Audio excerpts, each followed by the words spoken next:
Good morning, all. Welcome to the IEEE Student Branch event, How We Evolve to a WAN Smart Edge. Bienvenue à tous à l'événement de la branche étudiante de I3E, Comment nous évoluons vers un WAN Smart Edge. It's a pleasure to host today's session. My name is Suzy Wans, and I'm a graduate of ETS and actually lecturer with the Department of Construction. Today, we are going to tackle a very important subject.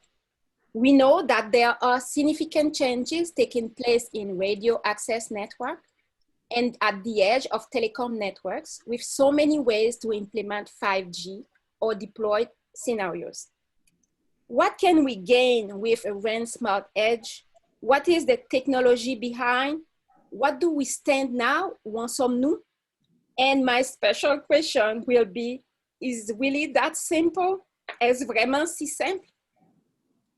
To answer those questions and more, the IEEE Student Branch has invited Dr. Leslie Ann Rusch. So let me present her and her wonderful journey. She has received the BSEE degree with honors, we have to mention it, from the California Institute of Technology in Pasadena in 1980. And the master and PhD degrees in electrical engineering from Princeton University, Princeton, New Jersey in 1992 and 1994, respectively. From 2001 to 2002, she was the manager of a group researching new wireless technologies at Intel Corporation. She is currently a full professor with the Department of Electrical and Computer Engineering at University Laval, Quebec, performing research in wireless and optical communications. Her research interests include optical code division multiple access, OCDMA, using non-coherent sources for metropolitan area networks, semiconductor and erbium duct optical amplifiers and their dynamics, and wireless communications and high performance reduced complexity receivers for ultra wideband systems employing CDMA. Welcome, Dr. Ann Rusch. Leslie Ann Rusch. Comment va-t-on procéder? How are we going to proceed? We will first let Dr. Rusch introduce with some slides. And after that, we will listen to the conference, which should last about 40 minutes, maybe. 30 minutes. And Dr. Rusch will be happy to answer your questions. We invite you to ask them by the chat, and I will be happy to be your spokesperson. Les questions français sont les bienvenues et je serai heureuse de les transmettre. Bonne conférence à tous. Dr. Rusch, is your turn. Okay, well, thank you very much, Suze. It's a pleasure to be here with you today. And as she mentioned, I'll be starting with a few slides to get you to know me better and also the laboratory in which I work. So I invite you to visit the website, which is given at the bottom of the screen. And there we go. So you may know that the Center for Optics, Photonics, and Lasers is based at Laval University. And of course, it's a consortia of many universities across Quebec, of which ETS is a member. There are several of your professors who are part of this research group. So it's very exciting to be here at Laval, where we have our headquarters for this. So there are many different research themes which are covered by the Center for Optics, Photonics, and Lasers. And what I'll be focusing on today is optical communications in particular.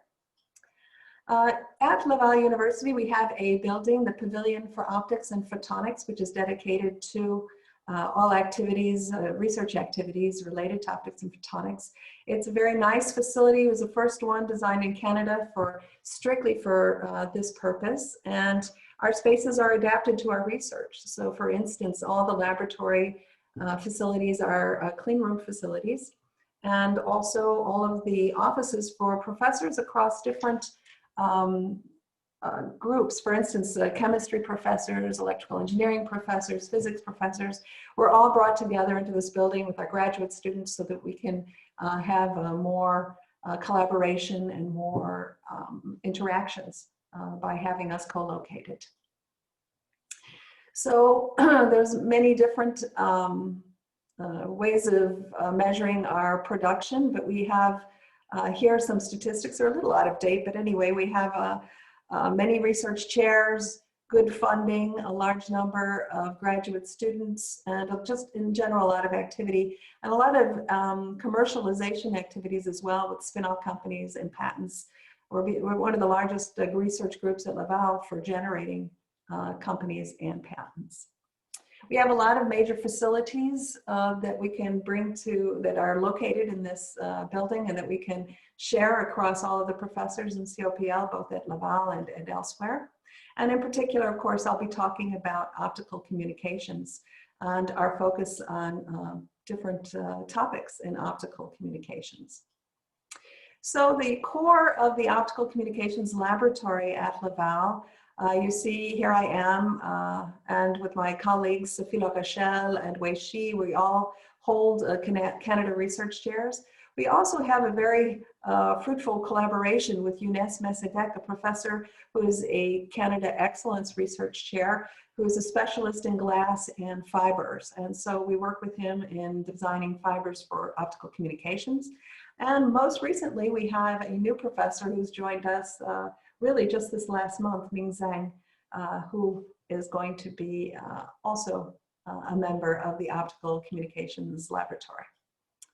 So I said that we have this building which is dedicated to photonics research, and within it we have a large area which is dedicated to optical communications. And what I like to say is that we do end-to-end systems experience. I'm a systems person, and we collaborate amongst us. Sophie Rochelle and Wei Shi, for example, are more device and fiber specialists. And so they will come up with new devices, new fibers, and we will put them together into a system. And I like this photograph because you get a feeling for what our graduate students have available for them to really start from the silicon, where they'll have, like in this, right here in the middle of this photograph is a silicon chip that we designed, had fabricated at CMC, put it into this setup. And then around here, we would actually generate the data, put it through our device, use different signal processing techniques to improve it. And all of this is taking place in this laboratory facility with really state-of-the-art equipment that allows us to run our experiments at very, very high baud rates. We hold the record for the highest higher order modulation from a silicon photonics component, which is done actually on this setup. And we have equipment that allows us to innovate offline in the digital signal processing, which is very important for my research. So we be able to capture data. Again, it's something like 100 gigabaud. So very high data rate communications. In fact, we are approaching 1 terabits in our demonstration on silicon photonics. So in addition to the facilities specifically for optical communications, as I mentioned, Professor Messedek has a facility for designing specialty fibers. So when we want to innovate in fibers, he will have a facility here for creating a preform to our specifications, whether it be for an optical amplifier or an optical fiber. And once the preform, this block of glass, is created, we put it into a tower here. You can see the glass preform here, and then it will be heated and we will pull the fiber from this. So we can make our own fibers.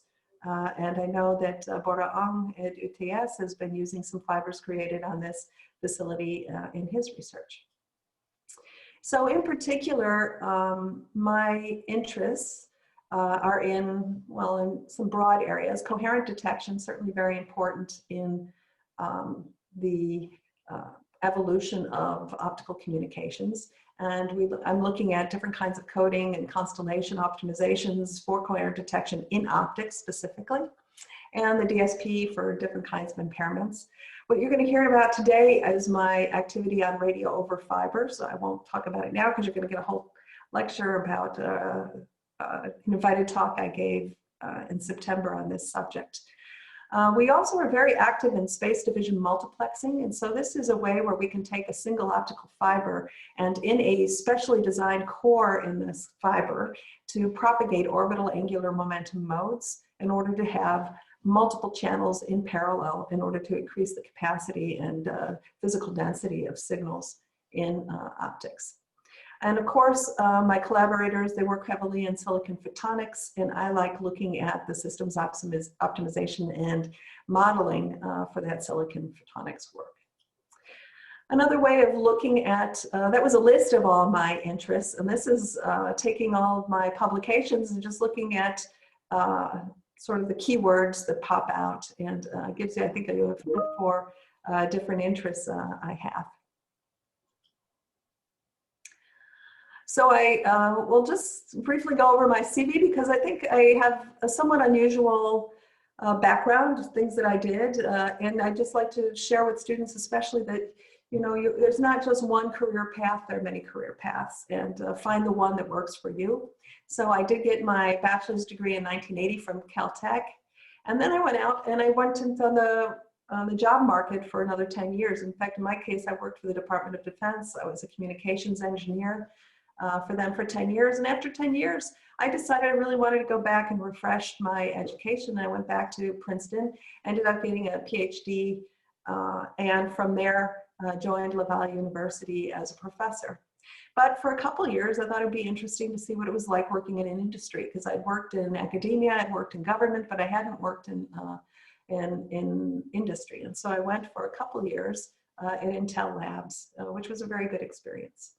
So I'd be happy to answer any questions about that sort of career trajectory at the end if you were interested. And, you know, I'll just mention a few of my accomplishments, of which I'm very proud.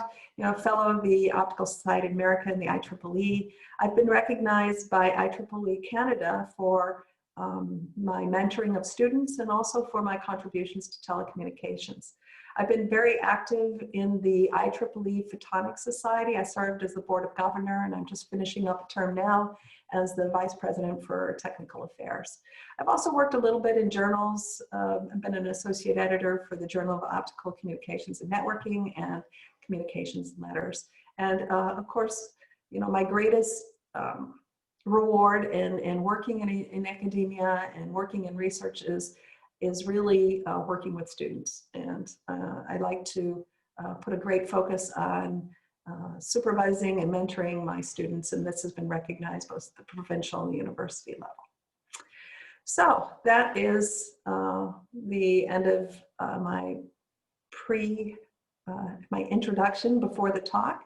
And of course, this is indeed about the RAN Smart Edge. And as was mentioned, this is a reprise of a presentation I made earlier in the fall at the IEEE Photonics Society Conference. Donc, j'ai tout fait en anglais, mais j'aimerais expliquer aussi que je suis très confortable en français. Si vous préférez poser vos questions en français, je serai ravie de la répondre comme ça. So, please, without further ado, I'm going to switch now and share with you the presentation. And if there are any issues with the playback, please let me know so that we can make sure that we're getting it going the right way. So I'll try sharing again.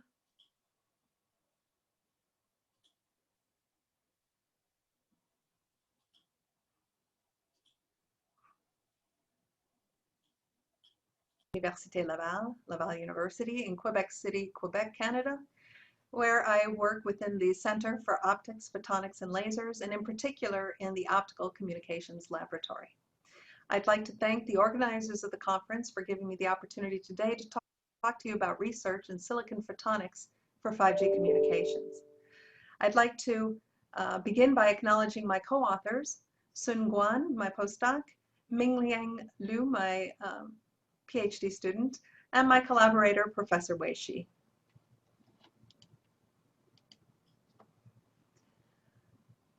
What I'm going to be talking today, I'd like to narrow it just down a little bit. It's not just 5G, but 5G in the context of smart edge computing. So as you know, we have many different kinds of devices accessing the networks today, and we use cloud paradigm to do a lot of the processing in the cloud.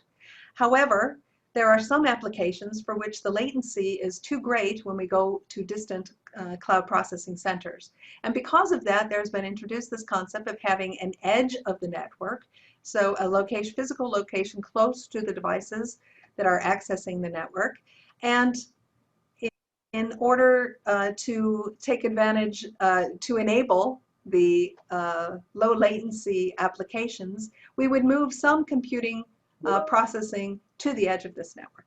So this is a general idea for smart edge computing, and I'm going to be talking about the intersection of this and 5G network enhancement. So this is an outline of my talk, and I organized it in terms of questions that I'll be answering. And the first question is, how do we evolve a radio access network, RAN, for installation at the smart edge? What can we gain when we do that? What can we gain with a RAN version of the smart edge? And how can we deploy how can we take advantage of already deployed passive optical networks, PON, in order to achieve this radio access network for 5G? Can silicon photonics enable a RAN for the smart edge? And I think you won't be surprised when I tell you the answer is yes. Yes, it certainly can. And where do we stand now? That's where I'll be telling you a little bit about the research that we've been doing in this area. Is it really that simple? That's where I give you some ideas on where perhaps you can make a contribution to continue examining this. So how do we evolve to a radio access network at the smart edge? So again, edge computing is to overcome the tight latency requirements and also the high computing power that may be needed by some applications. You can think of the smart edge as the Goldilocks solution. If I go far away to the cloud, I have lots of processing power, but the latency is high. If I do the processing in the mobile unit, the latency is low, but the processing power is also not available. So the smart edge, Goldilocks, short distance, latency low, but can put all the computing power we require there. So that's edge computing for applications. Now let's think about 5G communications. Well, 5G communications also has similar needs, and we call this the radio access network. And it also tries to deal with this concept of latency requirements of some applications and how to exploit cloud concepts. So the new problem that we have to solve in order to let 5G take advantage of this is, how do we deal with the remote antenna sites in 5G? How do we sign them up on this radio access network? How do they access edge computing?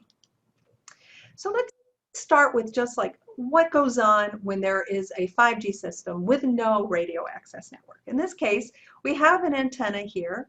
RU remote unit might be one way to refer to it, and it receives the RF signals, converts them, and creates a digital data signal which goes through what I'll call the backhaul network to reach the core network.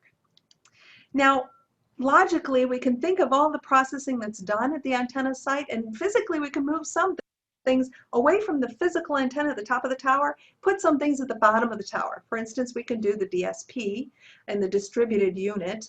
We can have a central unit does more of the network level processing. But in any case, all of the baseband processing for the radio signals is being done now very close locally at the antenna site, if maybe at the base of the tower. To that, we can take this idea of edge computing and really make the edge be the antenna tower. And we could locate some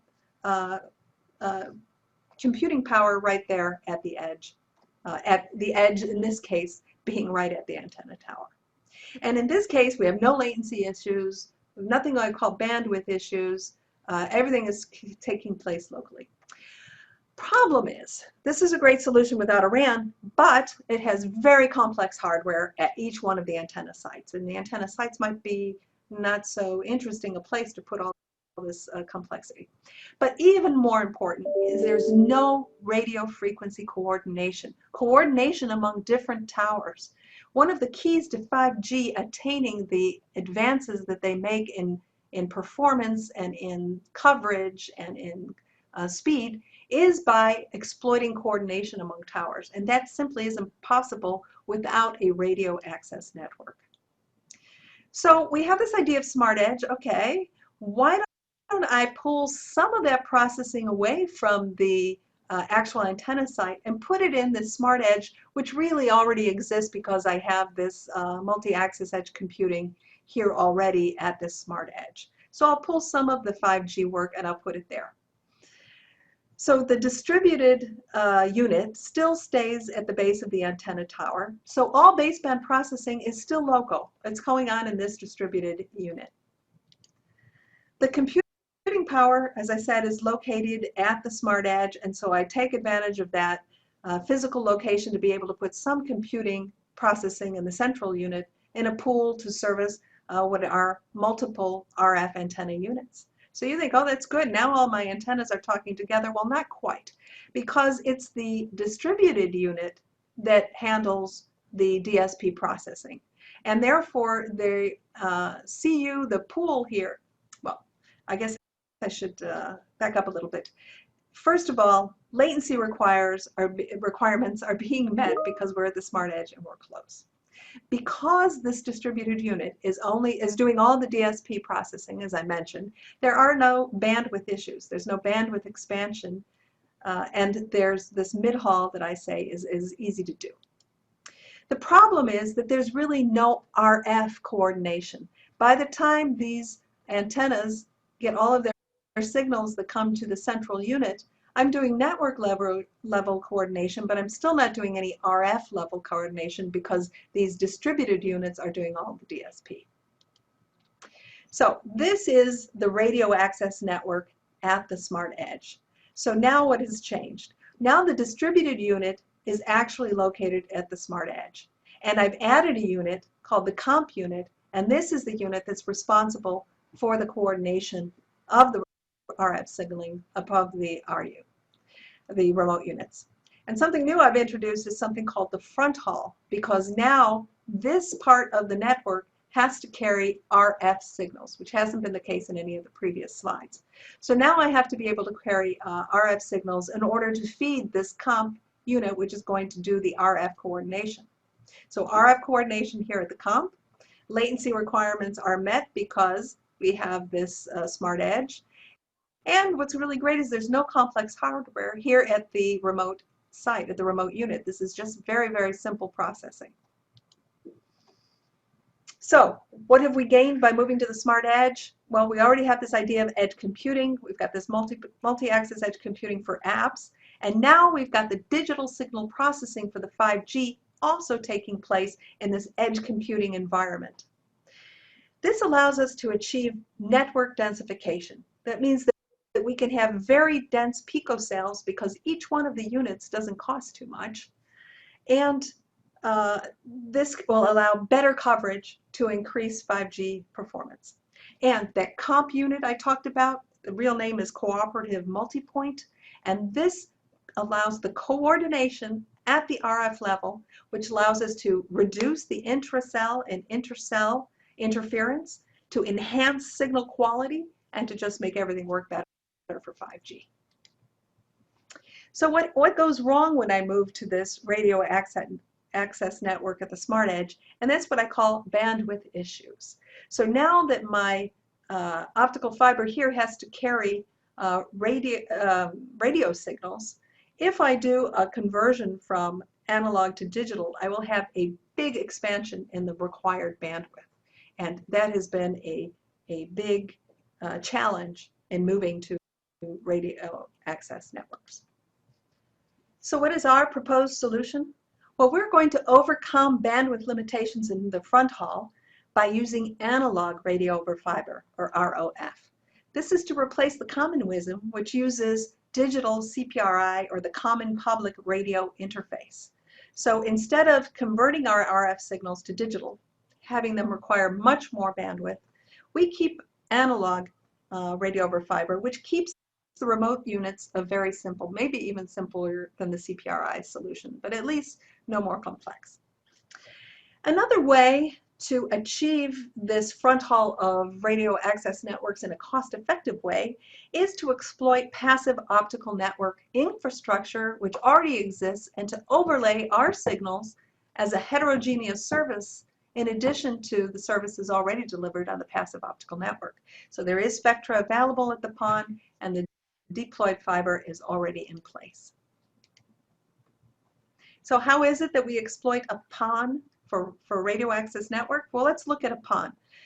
We're going to look at WDM PONs in particular because this is the future and we want to be ready for the solution which is future proof.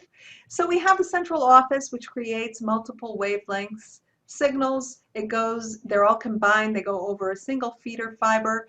It goes to the remote node or the smart edge, and at that point the signals are separated by wavelength and distributed to the different clients. And here we have the MEC server, which does the edge computing for these broadband clients. So one thing we can do is we can actually add antennas as our clients. And in this case, these links, instead of being digital links, will be this radio over fiber link. But even more interesting, oh, and I should say here that I add the comp controller to the smart edge. This is where the digital signal processing is going to support these antennas. But even more interesting is to have these heterogeneous services so that on the same fiber here, I'm not only delivering this broadband service, but I'm also enabling extra antennas. So antennas that densify the 5G network by deploying very small picocells in addition to maybe what would be a larger client for larger antenna sites. So we'd like to use silicon photonics to really enable this smart edge happening for 5G. So what are the challenges? What do we have to deal with when we work with a passive optical network? Well, it's a single feeder. We only have one fiber for uplink and downlink. We want to use colorless operation. That means that the only light source is located at the central office. And this distributed carrier goes to each one of the users and it is remodulated to create an uplink. And of course, the uplink's a bit weaker.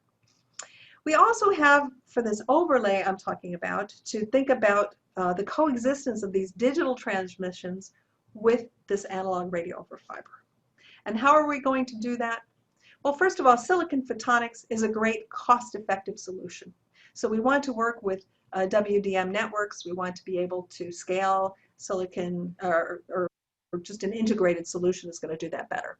And in particular, we'll be looking at micro-ring resonators as the silicon photonics solution because it is scalable to many channels, able to work for many WDM channels, future-proof. And due to the small footprint and small power consumption, this is an especially appropriate solution. So here are three different ways that silicon photonics can help us enable this smart edge radio access network.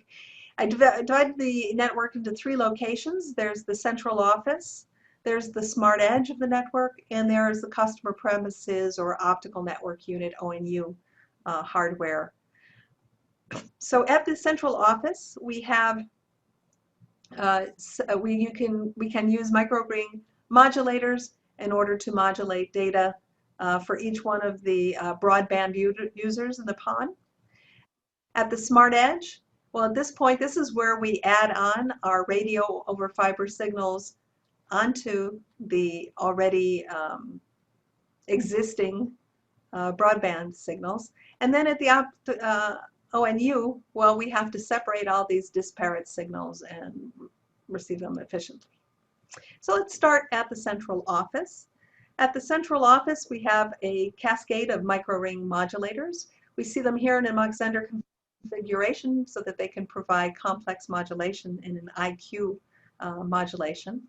And so we would simply have one of these IQ micro-ring modulators for each one of the wavelengths, which is going to be exploited. And in particular, why do we use IQ? It's in order to create a single sideband, which is very important for passive optical networks when we're trying to avoid fading due to chromatic dispersion during transmission. At the smart edge, what do we do? Well, again, Microwave modulators are key. Again, we're going to cascade them, not necessarily IQ versions in this case. First, we're going to use, think of us as using a cascade of 3 microwave modulators for 1 WDM channel.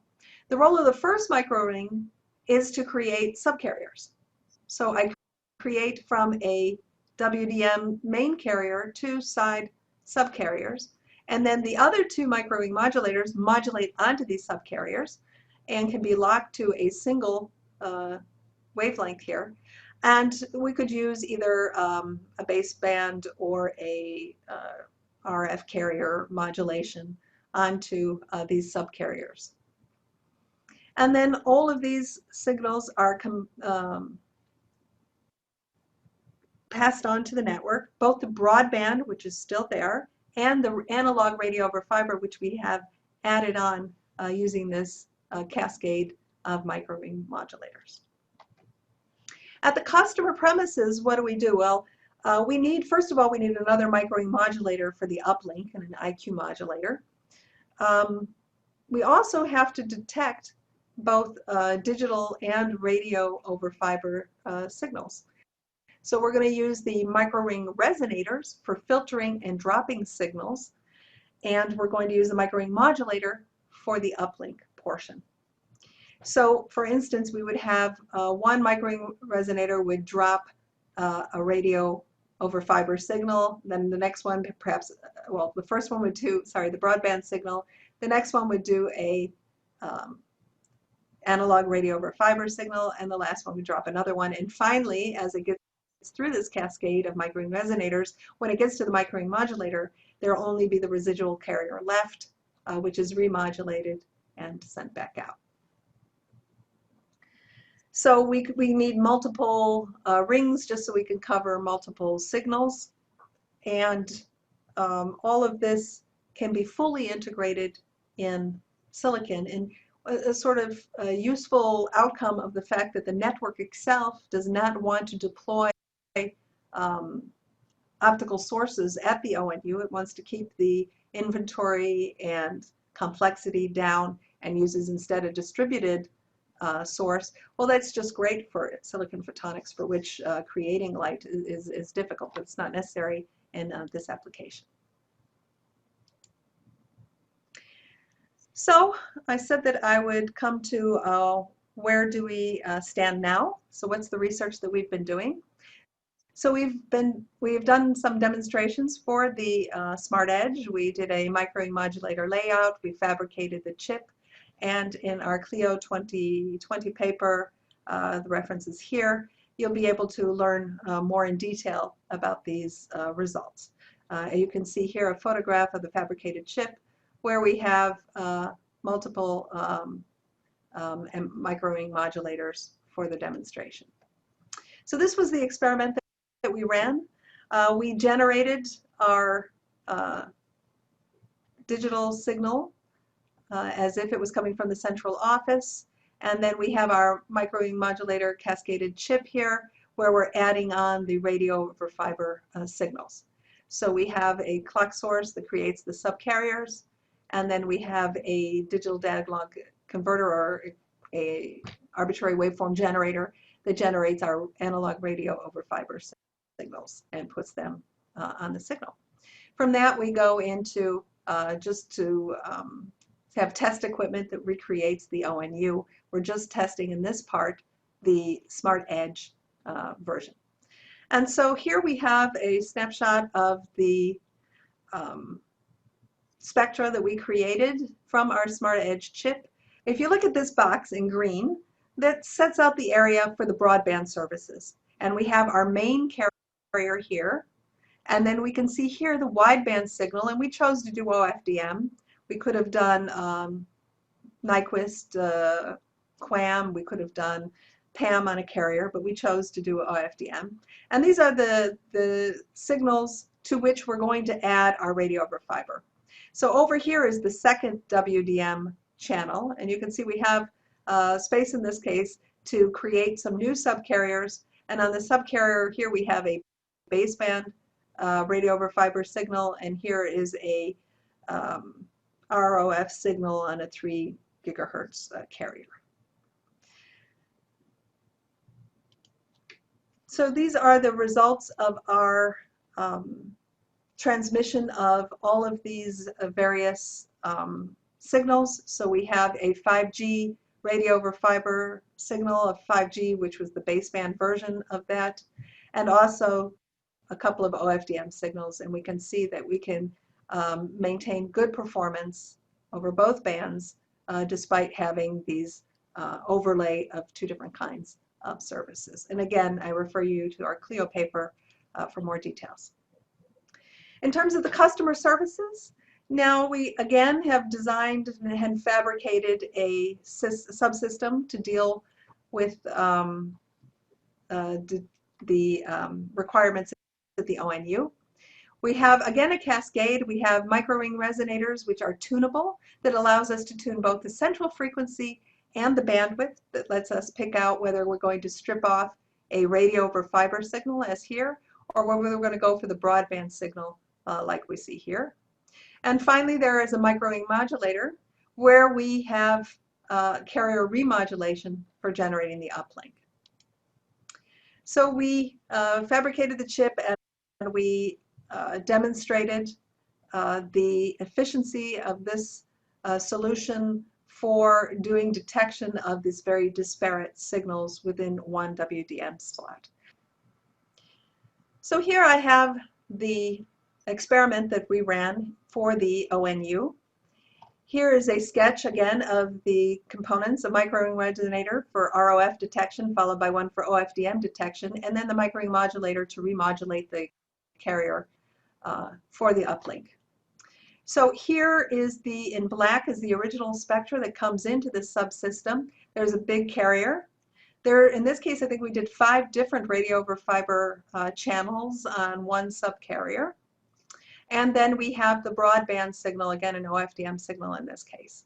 Now we go through the first tunable micro-ring resonators, and you can see sort of in orange, we tune the setter frequency to be where the radio over fiber signals are, and we adjust the bandwidth so it's just wide enough to drop these 5G signals, peeling off just a little bit of the carrier power, just enough to have good reliable detection, and to not cut off too much on our OFDM signal. Then we go through the next micro-ring resonator. We're dropping this broadband signal, again peeling off just enough carrier to do good direct detection. And then finally, after the OFDM is dropped, we have this blue signal, which is the carrier with very low residual signals that we use for remodulation. And the carrier remains pretty strong because we didn't take off much power for our detection. So finally, after we have stripped off all of the downlink signals, we're left with something that is mostly the carrier. Here we can see just a little bit of the residual downlink signal, not much. And we use our micro-ring modulator to remodulate this signal and create the radio over fiber signals in this case for the uplink. That was the demonstration we do. Of course, we could have also demonstrated the OFDM uplink.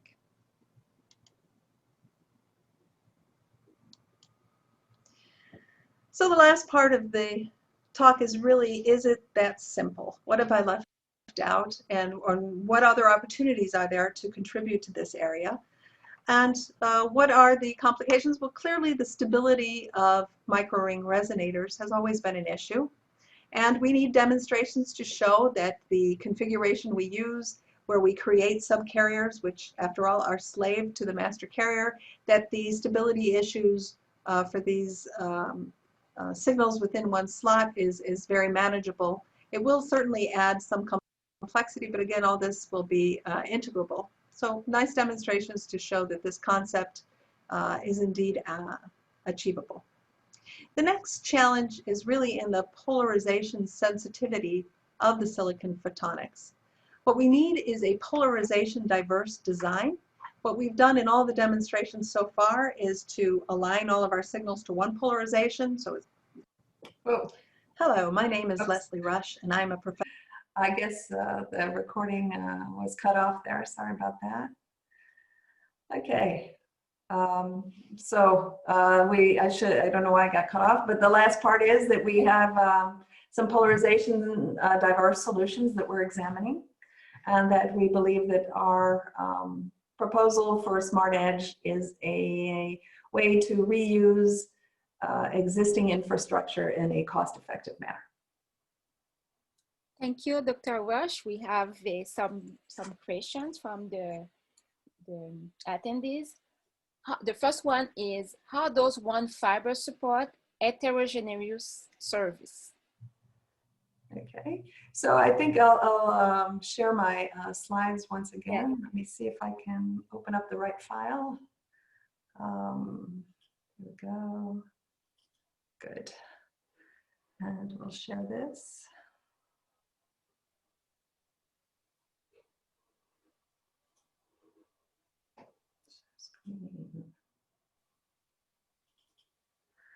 Okay, so the question was about these heterogeneous services. Finally, how is it really accomplished? And the heterogeneous services, they have two parts in it. And I think we can see it from here. Oh, had it nicely picked out and then I lost it here. Okay, can you all see my slides? Is that right? Yeah, we can see. Yeah, good, great. So here, this is just like the regular central office. And normally you would just send a single digital service to everyone. And these two proposed sections wouldn't exist. You would just go through an OGG, you would send a different wavelength to each home, and at each home you'd do standard detection. So this Smart Edge, it intercepts the signal, and this is how we add heterogeneous services. So here, there is the main downlink, which is unaffected by these microwave modulators we introduce. So the main one goes through as if nothing has happened. It goes through on the through port of this bus of microwave modulators. However, when we want to change the carrier, what we do is we do a modulation on the carrier. So we tune this microwave modulator to be right on the carrier, and we generate a couple extra tones without affecting the broadband signal. So the broadband signal just passes through untouched, but the carrier, which is at the center of what's going on here, it generates two new carriers. And then as we pass through, again, the broadband signals just keep going through on this bus, but the new carriers, now we tune to where those new carriers were created, and we modulate onto those new carriers the heterogeneous service. So the main service goes through untouched, and these introduce new ones. So now when we get over to the customer premises, you have the old, let's call it legacy service of broadband, but you have some extra signals there. So we need a new unit here to strip off each one of the different kinds of signals which is now present. And so we have one, again, we have a bus. Here there was a bus of modulators. Here now we have a bus of resonators, which are really just add-drop units. And each one after another, it drops one signal. So I have three signals coming in here, and at the first microwave resonator, I tune it so that I just drop one of them, in this case, the broadband signal. So the broadband signal is gone, it's been dropped, and on the through port, what remains are the heterogeneous services that we've added. And now there's two of those, and we strip them off one after the other.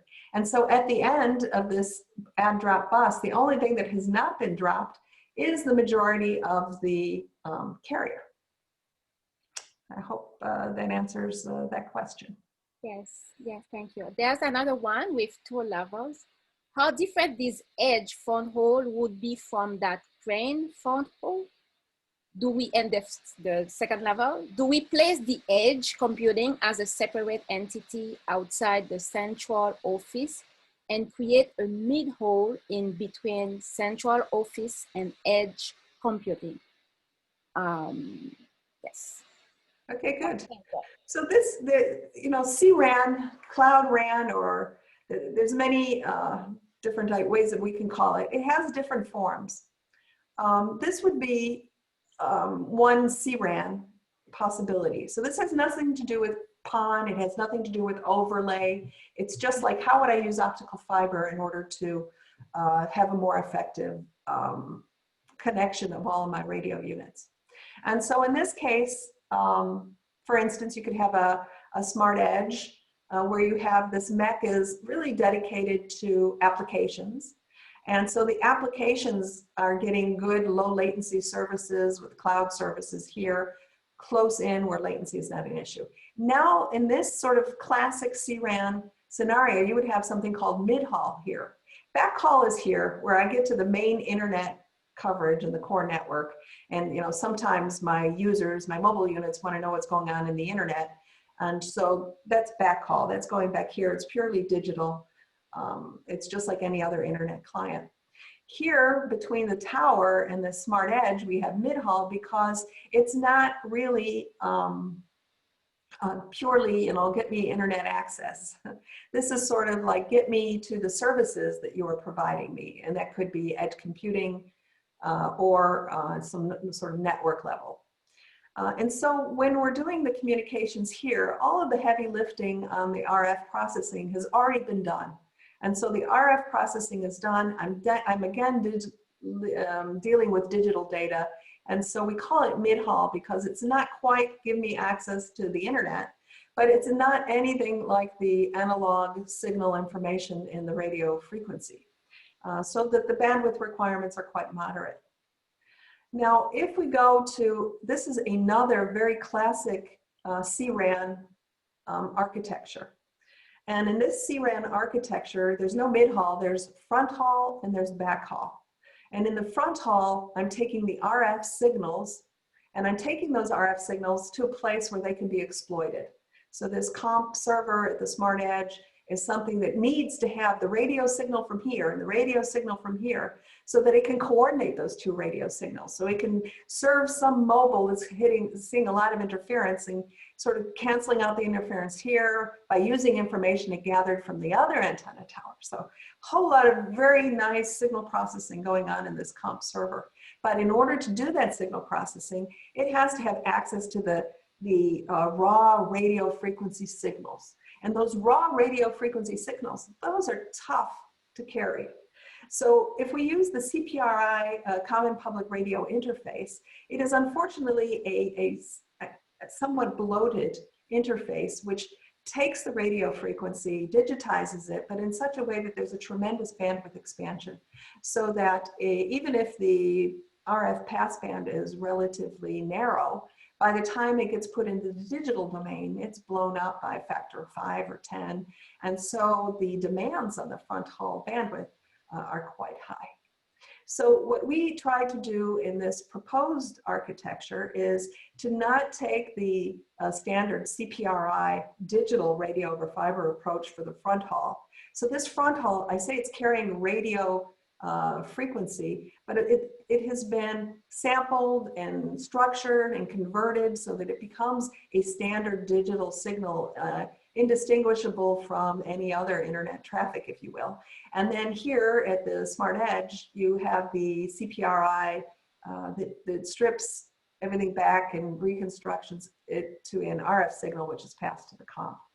So in our proposal, what we want to do is instead of using a front haul, which is, a front haul which is digital with the CPRI interface, we propose an analog one. And that's really what I was explaining on the last question is, how can we add an analog signal? And by analog, I mean that I just take the native RF signal and I basically just take it and convert it to light.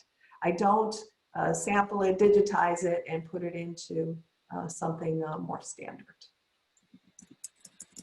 Thank you. And we have, sorry, we have a third one. Question 2, and it's related with the second one. Let me see. Okay. Is it feasible to use OAM modes to carry baseband modulated signals and then up-convert them at the antenna side remotely? And how many OAM modes and how long can we carry them to recover them effectively? So it's related with the the last one. Okay, so I'll start with the first part, which is whether we use baseband or some passband RF signals. And here in this illustration, I wanted to just show that we would examine both cases. So here we modulate the RF signal in baseband. So for instance, if you had a 100 megahertz wide information signal, and in 5G, you may have a carrier at, I'm not sure which band it would use. I can't remember. It could be as high as 28 gigahertz, perhaps. In this case, we just send those 100 megahertz in baseband, and we assume that once it gets to the radio tower, there will be a mixer there that mixes it up into the carrier frequency. Another thing we could do is illustrated here in this other possibility is that we would actually just already put the RF signal onto the RF carrier. And so I think in this example, we used a 3 gigahertz carrier. And so now when we convert from electrical to optical, we have the RF carrier already included. So both of those could work. They're different spectral strategies. So it's an engineering decision on how you would want to approach it. Now, the second half of this is about orbital angular momentum. And orbital angular momentum is a way of multiplexing multiple channels in parallel on a single fiber. So most of this presentation was based on, suppose that we have a deployed fiber network. What could we do to overlay? And we could do this. If I had the luxury of what we call a green field, where there were no fiber installed yet, and I could install the fiber, then I might install a fiber which is higher performing. And one way of making a higher performing fiber is to have it support multiple modes. And multiple modes so that they could create almost in parallel channels. So when we choose to use orbital angular momentum in particular for being the modes which are superimposed, transmitted in parallel, it's because these modes have the potential to be highly non-interactive, if you will, not having much crosstalk between them. And because of this, you could really treat them as parallel, and you would need a multiplexer that takes multiple signals, puts them together, each one on a different mode of light, a different orbital angular momentum mode. They get muxed together, travel on the fiber, and when they get to the destination, they get demultiplexed, and each one could create a separate viable channel. So, you know, this orbital angular momentum is still in its infancy, and I think that we have had some demonstrations that it works with radio over fiber. That's not surprising. We expected it to, but we demonstrated that it did. And it's a subject of future research to see, you know, how well it scales and in what places it might be the most appropriate solution. Thank you. As we are on live, I think people want to interact. So I will ask someone want to, yes, Said, you want Yes. to Yeah, hello. ask Thank you. your question, yes, or interact. Yeah. Thank you so much for your presentation, Professor. I want to ask you, why do we have high bandwidth expansion? I mean, why this high bandwidth expansion? So, You know, it's a little bit of historical reasons. Okay, so it's not, if we knew where, you know, 20, and I'm not sure it's 20 years ago, but it's more than 10, when they designed the common public radio interface, they didn't plan on using WDM. They didn't plan on using, they were looking for a very, very low cost solution. And so they used their techniques for the optical transport. And they just, you know, I wasn't around, I wasn't part of it, I don't know why. I just see that the effect at the end is that they allowed a very big bandwidth expansion. So they probably had profligate amounts of bandwidth. And so they did not try to optimize that at all. And then of course that becomes a standard and it becomes entrenched. And so then it becomes difficult to change it because you already have a lot of IP devoted to the development of this and equipment which has been manufactured. And so they have enhanced CPRI, where they are looking to how they can adapt that standard and try to make it less or more spectrally efficient, less inefficient. So that's an approach. And our research was, suppose that we just try to do it in a different approach. You know, suppose that we're not trying to use a standard digital, become another digital client, and I make everything invisible because I do all of the processing so that I become just a bunch of bits and nobody knows if it's a radio frequency signal that's buried in there or not. I don't have to have that transparency. Instead, what I do is, you know, I just sneak in. I'm not part of the main digital transmission that is standardized, but I'm looking at empty parts of the spectrum. And so it's a different approach. It's, you know, I don't know which one is going to work out, but I like to give our industrial partners insights into what other ways we could approach things. And Thank you. one more question, please. How do you mean by radio over fiber? I mean, what is so in the fiber? Yeah, it's a little confusing because let's take a radio signal, like an OFDM signal. An OFDM signal is basically a digital signal, right? So I digitize it, but then of course I do an FFT. So in the end, we call that a radio signal. And that is what we put in, for example, a baseband signal. We have an OFDM signal, same one that would be sent by, if I were in baseband without putting it on a carrier, so it would go distance. And I put that in optically. And I call that my analog signal because it's, you know, an OFDM at least, it's after the inverse Fourier transform, and it is not a digital signal, it's an analog signal. Then I could also, like I said, put it on a carrier, actually mix it with a 3 gigahertz carrier. And of course, that's an analog signal. There's digital data inside of that transmission, which I think is what gets it a little confusing. But in the CPRI, they actually take that radio signal, they oversample it so that they have everything in it. I don't think they put it back to baseband. And so it's still on the carrier, and this is part of the big expansion in bandwidth. Thank you. Next question. Jorge is asking, is it okay to say that Smart Edge is a complex gateway? But I will give him, Jorge, you can open your microphone and ask the question.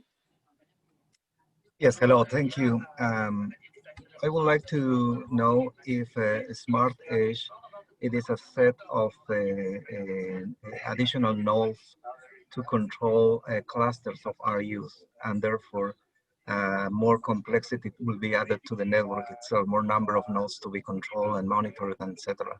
So will this calculation will increment OpEx for sure, and of course, what will be the, if it has been considered in research, if there's some middle point where adding this level of control will create some sort of impact on basic traffic. Yes, thank you for the question. And this is, to my mind, the sort of heart of 5G, because 5G is extremely aggressive to try to get 10 times capacity, 10 times distance, 10 times speed.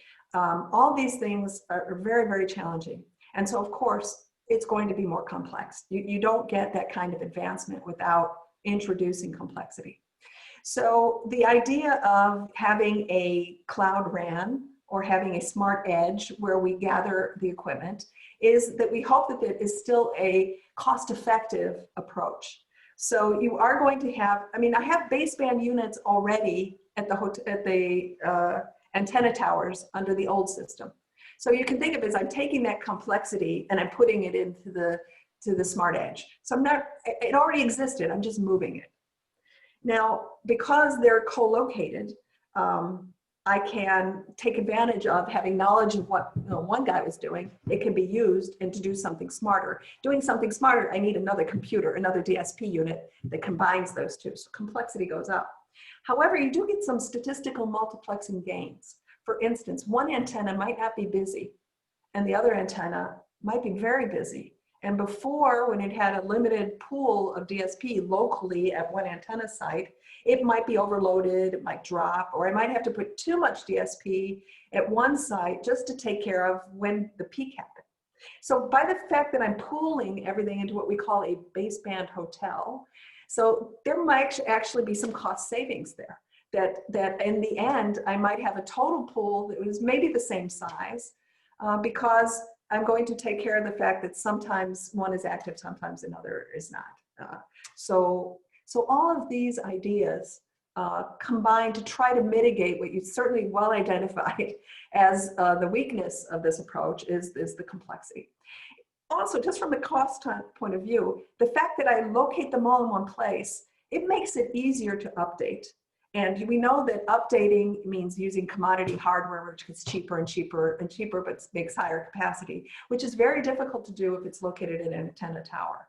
So, so there are ways to mitigate OpEx and CapEx, even though we're centralized. And it looks worse because everything's in one place, but it's maybe not as bad as it appears at first glance. Yeah, I mean, the size would be very large for this room, which will contain all the data processing units. I mean, it would be large, yeah? Yeah, I mean, this is, you know, what is cloud computing? Cloud computing is trying to use a whole bunch of processors cheaply centralized. And CRAN, one of the C's is cloud, it can be centralized.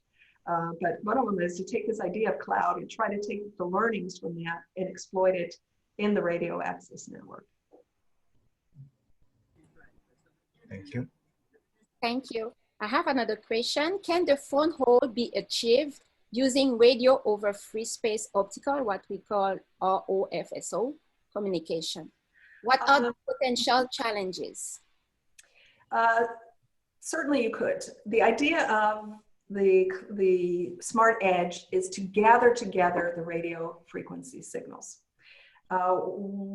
We could use like a repeater, an RF repeater, so that I have an antenna site, I have the signals there, and I want to get them to a place where I can share it with the other antennas. And I could have a wireless link for that. But, you know, the future of communications is wireless optical, right? There's not going to be anything in between. There's no cable, there's no coax, you know, it's going to be wireless and optical. And you got to figure out where you can do more and most effectively. If I can lay an optical fiber, I'm going to get much better performance. I'm going to get more reliable. I'm going to get higher capacity. So when I can, I'm going to put a fiber to that antenna tower. If it's impossible, then I'm going to go with the RF. But the RF is going to be narrower band, much larger attenuation with distance. And so I will not get this great increase in capacity that I can get when I get fiber.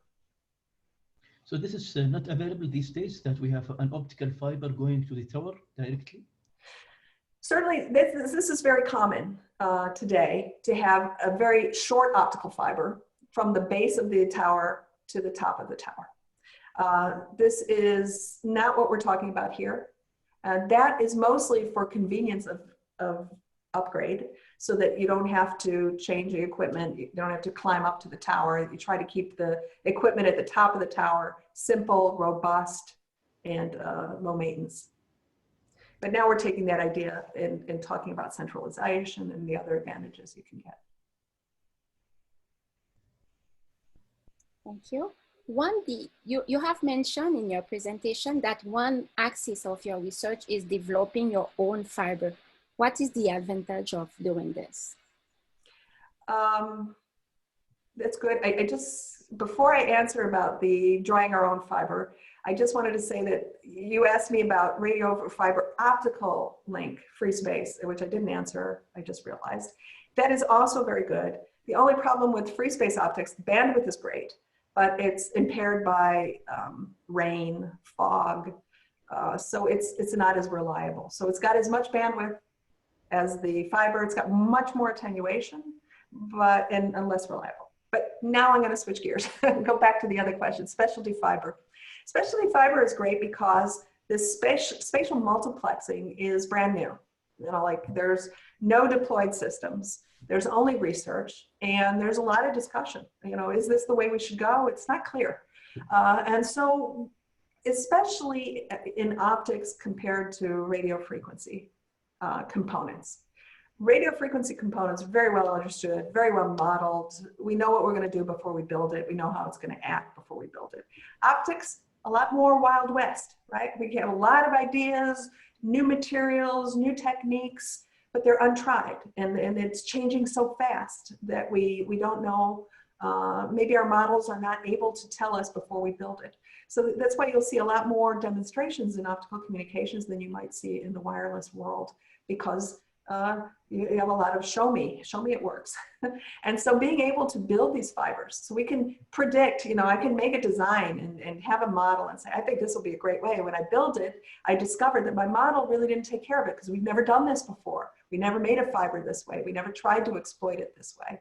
And so then we make better models so that we can make better predictions, and then we make a better fiber. And so we go through this iteration.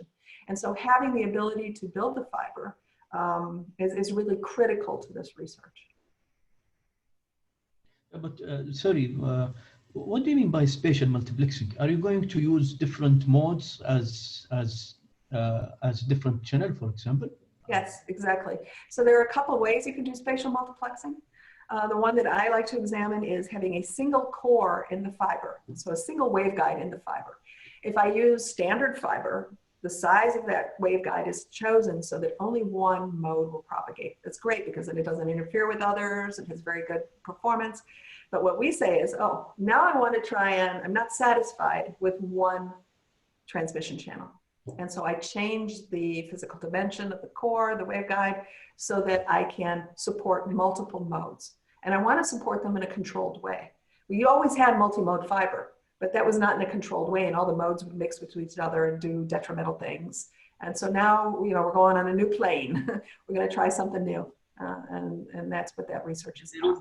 There will be crosstalk between the modes, and you don't There's want definitely crosstalk. In fact, I would say the mainstream, the greatest effort being studied today in spatial multiplexing embraces these interactions. Let the crosstalk come, and then they use MIMO processing and digital signal processing to completely undo that, which is a great approach. But another approach might be to try to isolate and have as low crosstalk as possible. And that's the avenue that we're taking, what we're trying to examine in the research at Laval. But in MIMO, they are using different direction, different pattern direction, different radiation direction. It's a waveguide, so it's a little different from the radio frequency model. So the math is the same, but the situation's a little different. So it's effective. It's effective, but it's computationally expensive, but it's effective. Thank you. We just have 4 minutes left for our scheduled meeting. So I have a personal question. I will ask it in French, but you can answer. Right? Vous avez parlé de votre parcours atypique. Qu'est-ce qu'il y a de particulier? Comment on arrive dans ce domaine, à travailler dans ce domaine, à faire de la recherche dans le domaine du RANS? Merci pour la question. Je vais répondre en anglais parce que j'ai l'impression que la majorité, oui. Okay, the question was about, I mentioned earlier that I had an atypical career path. And I think that we have in our head that if you're going to end up being a professor, that you go to undergraduate, you do your graduate work, maybe you do a postdoc, then you become an academic, and you're doing research, and that's your role. And you know, that's a fine model, but it's not the only model. It's not the only way to get there. And in my family, I was like the first one to ever go to university. So going to get a bachelor's degree was a big deal. So I was like super happy. I got my bachelor's degree, and man, I wanted to go out and work. I wanted to go out and do things and accomplish things. I also wanted to travel. I wanted to get out of the country, learn another language, do something different. And so that's what I chose to do. So I did, and I went to work for the Department of the Army because they sent me overseas. So I ended up traveling all over the world. I did a lot of different things. It was great fun. But after 10 years, I finally, thought, geez, that was fun, but it's not really technically challenging, right? I got to talk to people, develop a lot of different skills, solve problems in different places, which I really loved. But I'm a techie nerd. I also wanted to go back and do something. So 10 years have gone by and I said, too bad, I'm going back to grad school. First I said, I'm only going to go for a master's. But I go for a master's and everybody around me is doing a PhD. So maybe I'll stay for a PhD. I get my PhD, it's time to go get a job. Well, the other people are applying for professor. Now maybe I'll try that. So it's not like it was my plan. It's not like I wanted to do this and I was sad. It just sort of made sense at the time. And so I like to tell people, they get stressed out sometimes. They're not going to have the perfect resume, the perfect time. Yeah. Say, well, maybe you don't know what you want yet. Maybe you got to explore different things. And there's just different ways to arrive at different paths. And it was for me, it was the way that made sense for me. I really enjoyed it. Thanks a lot, Leslie. We have to conclude, but I think we could stay one more hour, but we have to close.